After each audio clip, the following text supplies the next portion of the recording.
Esto es Enfoque en Salud. Es una enfermedad crónica que afecta a millones de personas a través del mundo y se encuentra entre las principales causas de muerte prematura. En Enfoque Salud hablamos de la diabetes, sus consecuencias, alternativas y la importancia de un diagnóstico temprano. Se transmite fácilmente de persona a persona y puede provocar una grave enfermedad o hasta la muerte. ¿Cuál es la forma más eficaz de combatir la influenza? En minutos, la respuesta. Además, si padece de problemas de audición, le hablamos sobre una investigación que se hace en Puerto Rico y que podría contribuir en el futuro a combatir la pérdida auditiva. Y mucho ojo con los antibacteriales. Administración de Alimentos y Medicamentos prohíbe el uso de algunos de ellos. ¿Cuáles y por qué? A continuación.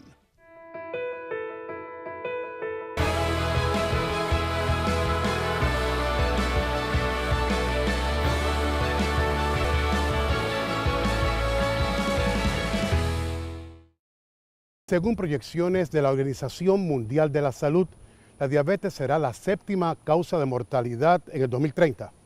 Actualmente en Puerto Rico es la tercera causa de fallecimientos, pero calma, existen alternativas para vivir a plenitud y sin mayores complicaciones. Según la Federación Internacional de Diabetes, cada año 10 millones de personas son diagnosticadas con diabetes tipo 2. De hecho, estadísticas de la Organización Mundial de la Salud señalan que el número de personas diabéticas a nivel mundial han aumentado de 108 millones en 1980 a 422 millones en 2014. Al igual que la tendencia mundial, los diagnósticos de diabetes en Puerto Rico continúan en aumento. Según el informe estadístico más reciente de la Organización Panamericana de la Salud, el cual fue revelado durante el 2016, durante el 2014 más de 440,000 personas padecían la condición en Puerto Rico. Nosotros somos la jurisdicción de Estados Unidos que más prevalencia de diabetes tiene a nivel de todo Estados Unidos y sus territorios. Y a nivel, sin embargo, también a nivel de Centroamérica y Suramérica, nosotros también, según aumenta la edad, nosotros los puertorriqueños tenemos más prevalencia de diabetes, y eso fue una estadística del 2015. O sea que según aumentamos de la década de los 40 años, 50, 60, Puerto Rico la curva se desplaza, y aquí está el resto del mundo, por decirlo así, y nosotros vamos todos subiendo, pero nosotros somos más. El escenario se complica si tomamos en consideración que muchas veces cuando el paciente es diagnosticado es porque lleva con la condición hace mucho tiempo y ni siquiera lo sabía. Esto supone que el número de casos de diabetes debe ser mayor al que establecen las estadísticas. Pero, ¿a qué se debe que los puertorriqueños seamos más propensos a padecer esta condición? A nivel étnico, nosotros tenemos factores que nos aumentan la posibilidad o la predisposición de ser prediabético o diabético tipo 2. Y Puerto Rico, y ser hispano, la etnicidad hispana, aumenta ese riesgo, igual que también están los grupos étnicos afroamericanos, asiático-americanos. Los hispanos estamos en ese renglón de más predisposición como grupo étnico. Y dentro de los hispanos nosotros somos casi el número 1, tanto en la región de América Central y Suramérica, como a nivel de los territorios y los estados de Estados Unidos. Otros factores de riesgo que pueden afectar a cualquier grupo lo son el sedentarismo, una dieta inadecuada, obesidad, antecedentes de familiares con diabetes, historial con diabetes estacional, envejecimiento, inactividad física y presión arterial alta. Estos factores han sido asociados con la diabetes tipo 2, la cual se desarrolla mayormente en adultos cuando el cuerpo no produce suficiente insulina o las células no hacen uso de ella. La insulina es necesaria para que el cuerpo pueda usar glucosa como fuente de energía, mientras las personas diagnosticadas con diabetes tipo 1 a menudo son niños, adolescentes o adultos jóvenes. En estos casos, el mismo cuerpo tiende a dañar el páncreas que produce la insulina. Contrario al diabético con tipo 1, pues el tipo 2, pues no, el páncreas no le está trabajando adecuadamente, pero todavía puede tener producción de insulina, aunque no es la más normal. Con el tiempo, ese diabético tipo 2 puede tener que usar insulina también, pero no depende de insulina como es la persona con tipo 1, que depende desde que le diagnostican. Los diabéticos tipo 2 usan muchos medicamentos orales. Nosotros pues tenemos los tratamientos y los combinamos, los orales muchas veces con los inyectables que incluyen la insulina. La diabetes no es una condición para ser tomada a la ligera. Desde el 1989 es la tercera causa de muerte en la isla. También es la causa de otras afecciones mayores en aquellos casos que no es tratada a tiempo y adecuadamente. Uno de los problemas principales al principio, como persona con diabetes, es problemas cardiovasculares. Luego, si esa persona diabética, pues pasa el tiempo y no se controla bien su glucosa, pasan 10 años, 15 años, los vasos pequeños de algunos de nuestros órganos empiezan a fallar y a ponerse, se alteran. Y eso hace que empiezan a ver que ocurran las condiciones que llaman las patías. Por ejemplo, la retinopatía, que es los vasos de la retina, que son pequeños, se van alterando y eso causa hemorragia y exudados y esa persona entonces puede venir en algún punto quedar ciega súbitamente en uno de los dos ojos o en los dos ojos. De hecho, la diabetes es la causa número 1 de ceguera bilateral de los dos ojos a nivel de Estados Unidos. Luego, otra de las complicaciones, mire, la nefropatía, que nefro es de riñón. Los vasos sanguíneos pequeños del riñón, por donde se filtra la sangre, se van alterando por culpa del azúcar y eso hace que el riñón se vaya afectando y puede inclusive ese paciente entonces fallar en su riñón y llegar a tener diálisis, a ser dializado. Para atender esta población en aumento, la isla cuenta con el Centro de Diabetes para Puerto Rico, una corporación pública creada por ley en el año 2000 como el Centro de Investigaciones, Educación y Servicios Médicos para la Diabetes Carlos Romero Barceló, un lugar creado con la misión de reducir la prevalencia, mortalidad y morbilidad de los diabéticos. El Centro de Diabetes comenzó y abrió sus puertas en el año 2003. Se ofrecen servicios de endocrinología, retinología con un oftalmólogo retinólogo, ofrecemos servicios de nutrición, tenemos unos servicios integrados de una clínica dental con el recinto de ciencias médicas. Además de eso, ofrecemos servicios de educación para pacientes y familiares con diabetes. Como parte de sus servicios educativos, cuentan con talleres para maestros a quienes les adiestran sobre cómo pueden entender y atender a sus estudiantes diabéticos. Actualmente el centro cuenta con el servicio de 3 endocrinólogos que en turnos alternos brindan asistencia a más de 6.000 diabéticos anualmente. Atienden pacientes de la reforma de salud a través de referidos, así como a pacientes con seguro médico privado o sin ello. Recibimos pacientes de toda la isla y nosotros estamos tratando de trabajar ahora y sacar el centro, haciendo colaboraciones con los grupos médicos primarios. Es una de las metas que tenemos, poder trabajar planes de cuidado con los médicos primarios, porque sabemos que la población diabética en Puerto Rico es tanta. Como bien le había hablado el doctor Otero, la prevalencia está en un 16%. Sabemos que no todos los pacientes tienen acceso a los especialistas en endocrinología.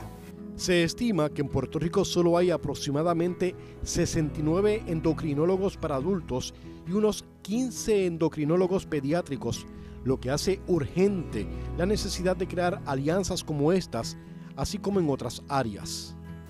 También tenemos el programa de educación donde ya hemos hecho también otros acercamientos para poder integrar a profesionales de la salud ya enfocado en un programa de educación para profesionales, no solamente para familiares y pacientes.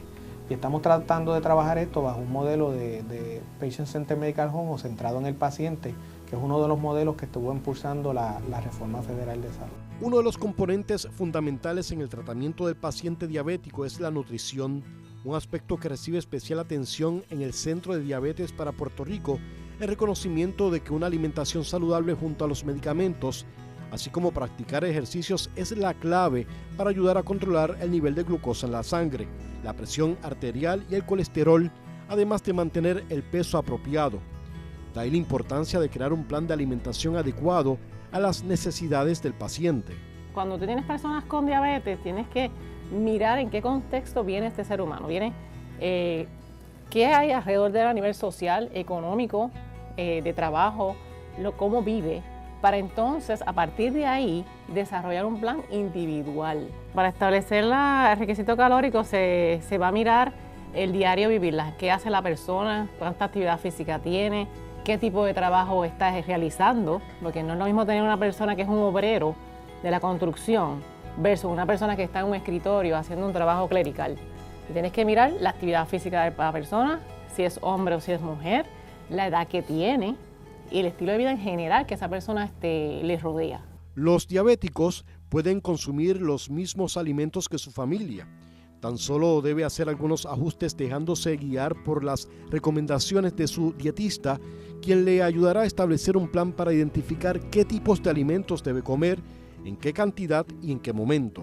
Lo que debe evitar es el exceso de alimentos y los productos que son muy altos en grasa, productos que tengan azúcar en exceso. Y son fáciles de identificar.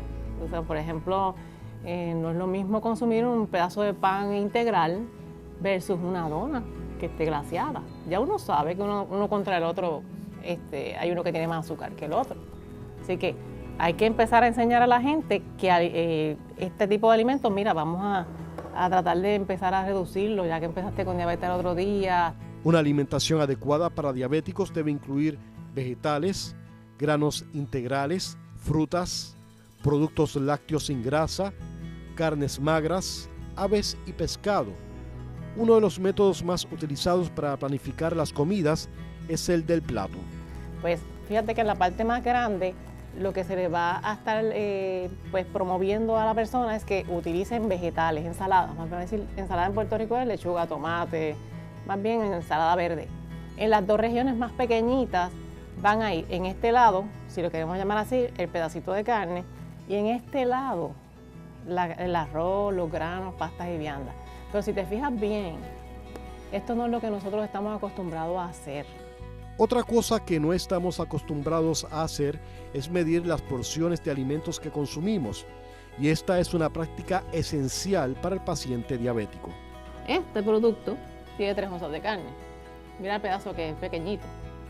O sea que si uno no se expone a pesar los alimentos, no hay forma de que cuando yo vaya a comer fuera tenga una idea de qué son 3 onzas de carne, qué es una taza de arroz, qué es media taza de habichuelas. No hay manera. Porque en nuestra cultura, que yo sepa, nadie está expuesto a medir absolutamente nada. Entonces, de momento llego yo a decirle a la persona, tienes que pesar las carnes, tienes que medir el arroz, tienes que medir la habichuela, y tú quedas como que... Lograr que la persona llegue a ese nivel nos cuesta. Le cuesta al paciente y le cuesta al profesional. El que lo hace tiene más posibilidades de obtener las metas más rápido.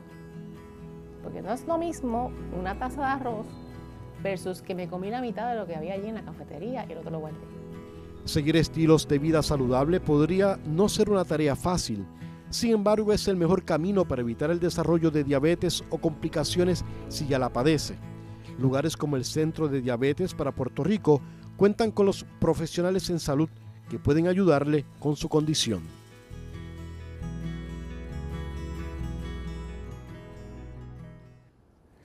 La siguiente condición de la que hablaremos es la influenza, un virus que ataca a miles de personas cada año y en algunos casos puede hasta provocar la muerte. Su principal frente de defensa, la vacunación. La influenza es una enfermedad respiratoria contagiosa provocada por un virus. Se produce en brotes y epidemias a nivel mundial, especialmente en la temporada de invierno. Sin embargo, en el trópico se registra en varios momentos del año y en temporadas lluviosas, por lo que el virus puede aflorar en cualquier época del año. Existen 4 tipos de virus de influenza: el A, el B, el C y el D. Las epidemias o brotes son provocados mayormente por el A y el B. El C solo se produce en animales.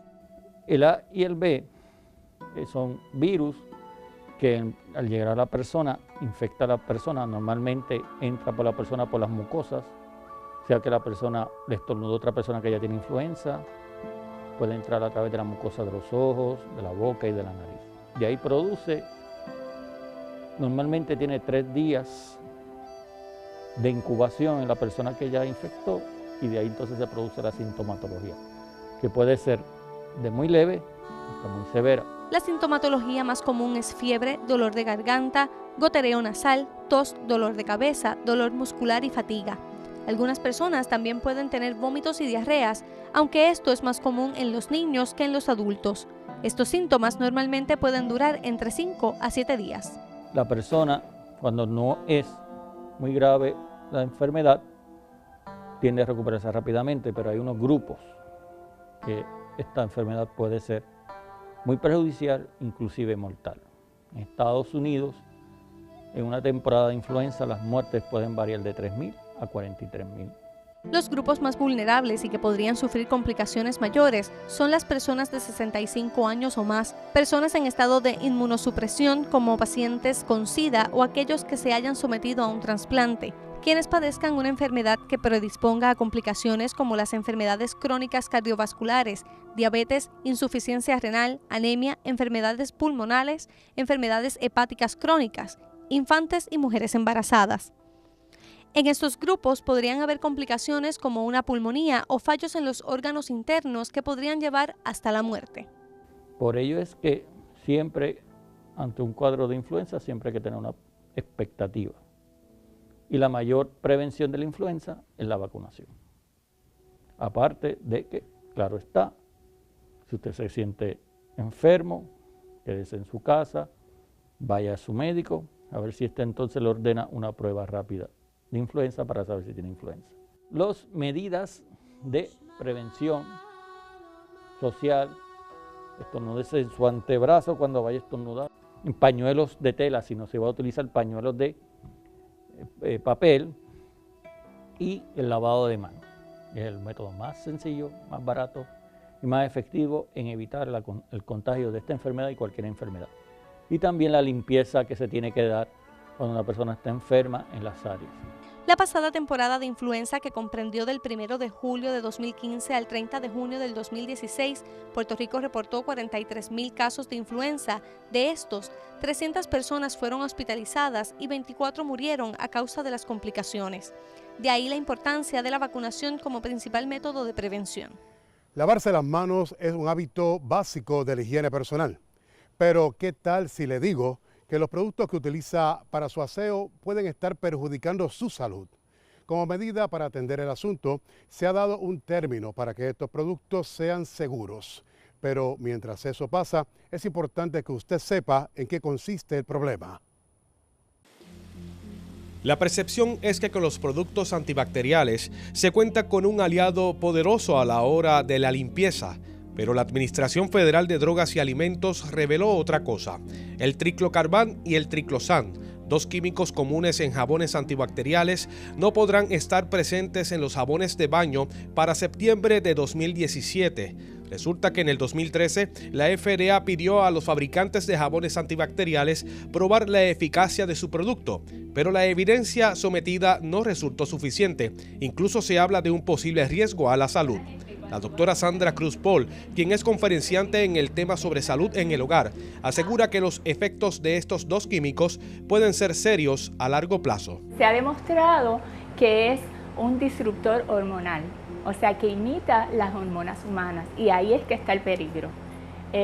Causar cosas como debilidad muscular, poner propenso a la gente a alergias como la alergia al maní, y muchas otras. Al ser un disruptor hormonal, se asocia con distintos tipos de cáncer, con diabetes, con obesidad, con bajo en el conteo de testosterona, con defectos fetales y otros. El triclosan está presente en jabones líquidos, el triclocarban en barras de jabón. Aunque la prohibición está en los jabones de baño, estos químicos continuarán usándose en otros productos que quizás usted desconocía que los contenía. Y se ha incluido no solo en jabón, se ha incluido en champú, en lociones, en juguetes de niños, en matres, en telas, en un sinnúmero de cosas, lo cual es completamente innecesario porque la Organización Mundial de la Salud así lo especifica, que es completamente innecesario. Pero le da una cierta seguridad, una seguridad falsa a la persona de que esto es más saludable. El triclosan y triclocarban se usan desde los años 50, pero se popularizó su uso en los 90. Sin embargo, en Japón, Canadá y países de Europa se prohibió completamente su presencia en cualquier producto. Hay varios estudios, ¿verdad?, que ya se han hecho en Europa, en Canadá, en Japón, todos esos países ya hace años lo han prohibido, este químico. Por ejemplo, en la Unión Europea, que son como 28 países, la filosofía es esta: no se utiliza un químico sintético hasta que no se pruebe que es seguro para la salud. La higiene es importante para nuestra salud, pero usted debe saber que la política pública en los Estados Unidos es que los químicos se usan en los productos hasta tanto no se pruebe un daño con evidencia a los usuarios. Es por eso que la responsabilidad para encontrar el mejor producto recae sobre usted. Para facilitar el mejor escogido de lo que compra, existen dos aplicaciones que ofrecen mucha información al respecto. Good Guide y Healthy Living le dicen cuál producto es dañino o sano mediante una escala de puntuación que también ofrece un análisis de los químicos que contiene. Pues lo más importante que tiene que hacer la gente es leer las etiquetas, evitar todo lo que tenga triclosan o triclocarban y todo lo que diga antibacterial o que mata 99% de las bacterias. Otra opción también es tratar de escoger todo lo que sea de origen vegetal, natural, jabones naturales, con aceites esenciales, por ejemplo. O sea que esto te da para 50. La pérdida de audición es un problema común en todo el mundo. De acuerdo al Censo Federal, en Puerto Rico se han reportado más de 151,000 personas con dificultades auditivas por degeneración entre el año 2009 y 2013. Existen diversas investigaciones en proceso y Puerto Rico también trabaja para hallar una solución.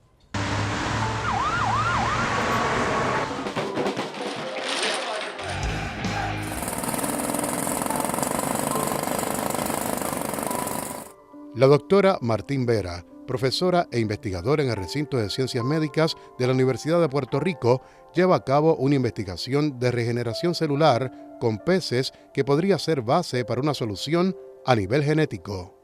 Hearing in humans and in mammals or invertebrates in general is a mechanism that lays on a very specific cell type, which are called the hair cells. Okay? Those hair cells are called hair cells because they're ciliated and they have, like, at their apical point, they have like a cilia that get deflected by sound waves. Okay? And this sound wave then gets translated or transduced in this cell into an electric signal, okay, that goes to the brain. El envejecimiento y la exposición repetida al ruido son los principales factores en la degeneración auditiva. El nivel alto de ruido destruye los pelos celulares en el oído interno y los humanos no tienen la capacidad de regenerarlos, pero el pez cebra sí. They regenerated not only in the ears, because fish have ears, like at least the inner ear, not the outer ear, but they have the same inner structure, the inner ear, and they regenerate this structure in the ear, but also in a related structure, sensory structure that is superficial, which is called the lateral line.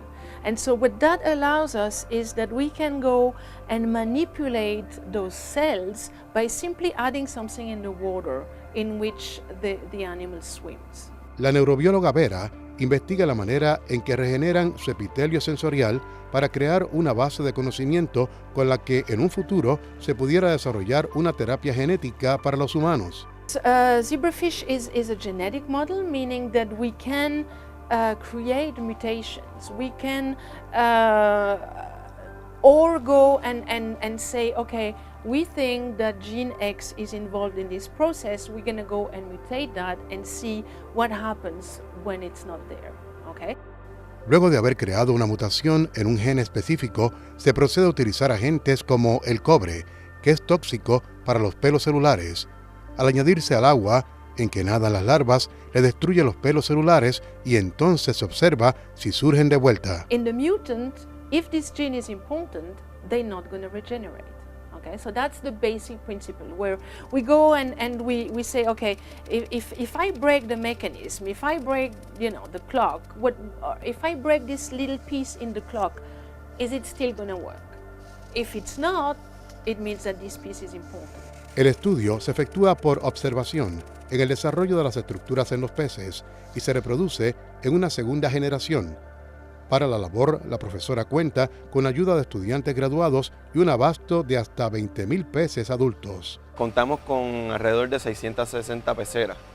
En este caso tenemos varias líneas transgénicas, entre ellas tenemos como 10 a 12 líneas transgénicas y tenemos varias líneas mutantes. Al momento, trabajan con 2 genes que también están presentes en los humanos. There's very little that is known about those genes actually in humans. So we don't know, are they not expressed in the cells, and that's why the regeneration is not happening. And this will be the next step, not necessarily taken by us, but once that our science is published, is out there, I think some of the labs are really going to follow and are really going to look into that. De ser relevantes para los humanos, se buscaría entonces alguna manera de activar estos genes, pero según la doctora Vera, aún está muy distante en el horizonte. Tener salud es algo que va más allá de no estar enfermo.